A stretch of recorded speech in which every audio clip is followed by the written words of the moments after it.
Tuna for Brokies, and here with this week's recipe is your host, Parker Cota. Saw dudes, welcome to Tuna for Brokies. I'm resident Brokie, Parker Cota, not to be confused with some, Californian guy with the crazy glasses. But today, we're going to be learning how to make a very easy to make, delicious snack that you can make in your own home with ingredients in your cabinet.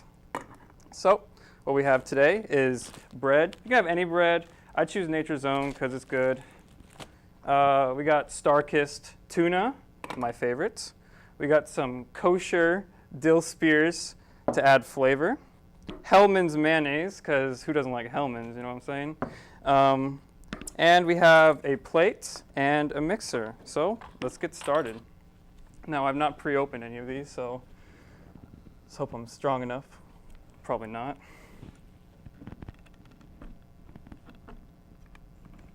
Oh, almost got it. And there we go. So what you want to do is take a kosher spear,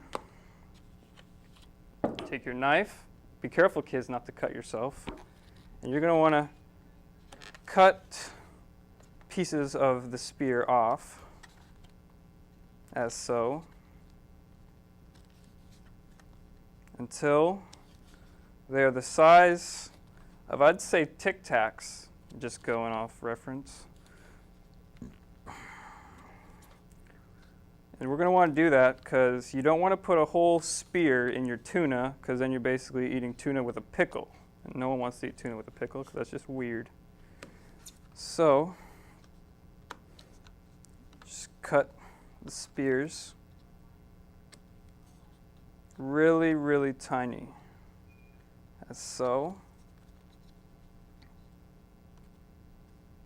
Careful not to cut myself. We do have some Band-Aids that good old Nathan has on for standby in case I do cut myself, because I am accident prone.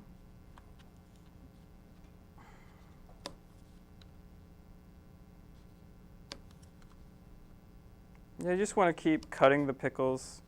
I'm not cutting them very well, but you're probably a better cutter than I am. I don't have a cutting board because I'm poor and I'm in college, but a paper plate or any plate will suffice for cutting pickles. Now you don't have to cut all these spears into these. You don't have to cut and use all of these, but if you want to have a good tuna, you're going to want to cut all of them.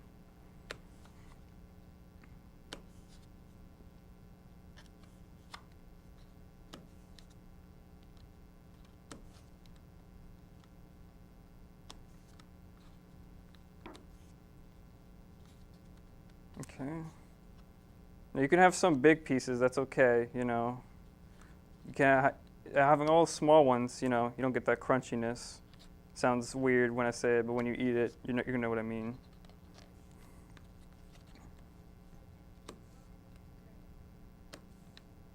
Just gonna keep cutting the spears as so.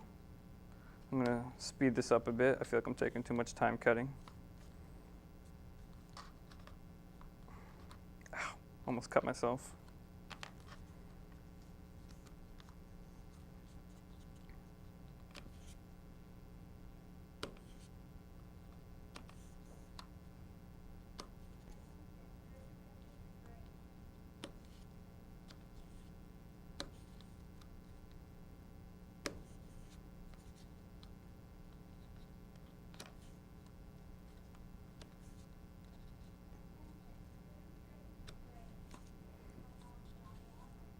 Okay, so we're going to finish cutting when we're done, but we're going to go on a little commercial break here. So enjoy the following sponsor.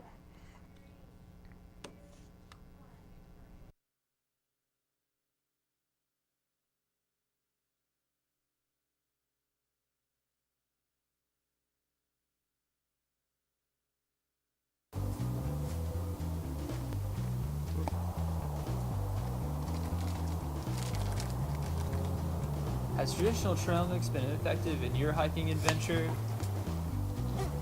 With a deep woods bar, the energy you need is just a wrapper away. After one bite, you will be back on your feet. All right, so after the break, or before the break, I mean, we were cutting pickles.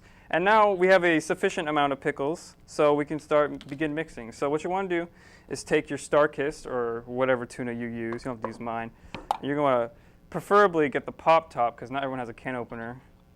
And just pop it up like so. Oh, that is kind of gross.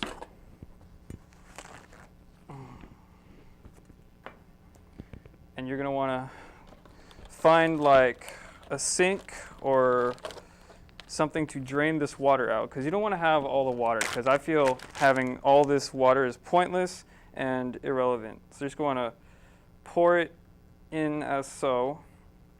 Get all that disgusting tuna water out. All right.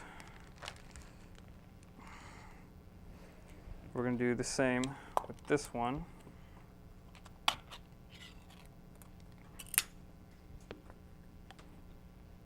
Have a bag of tuna water that you can drink if you're a freak, but normal people do not drink this because that's gross. So you have your 2 things of tuna, and then you're going to want to take your spears and put them in the mixture bowl. And then you're going to want to take your handy dandy spoon and scoop out the tuna and scoop it into the bowl.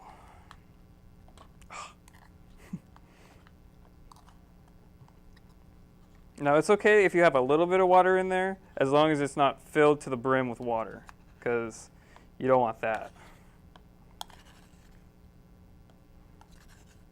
All right.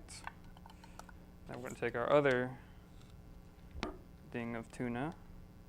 We want to get it all good in there.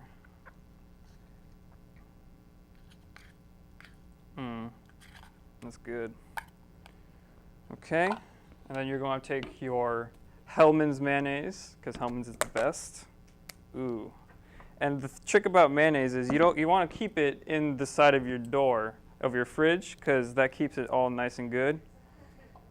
Keeps all the eggs and such swell.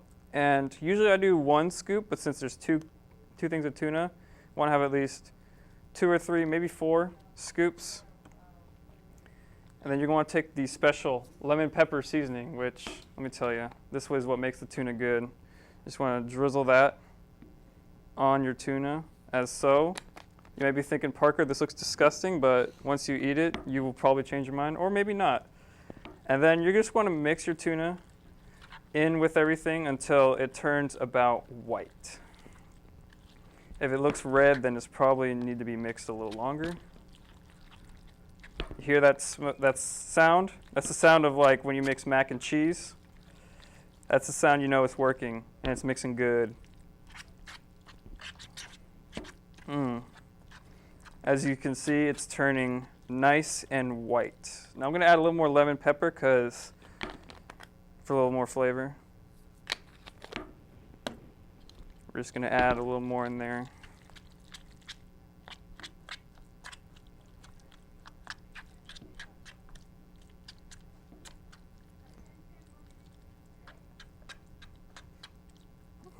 All right. As you see, we have it nice and creamy. I'll just add that word in there. And we're going to want to take our Nature's Own bread. See if I can get this open.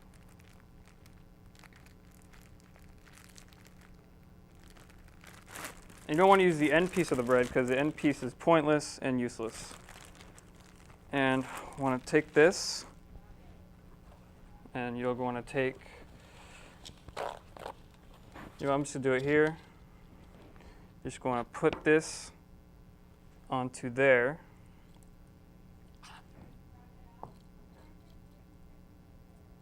And there you go. Nice and delicious tuna sandwich for any day. I've been Parker Cota. Thank you for our programming.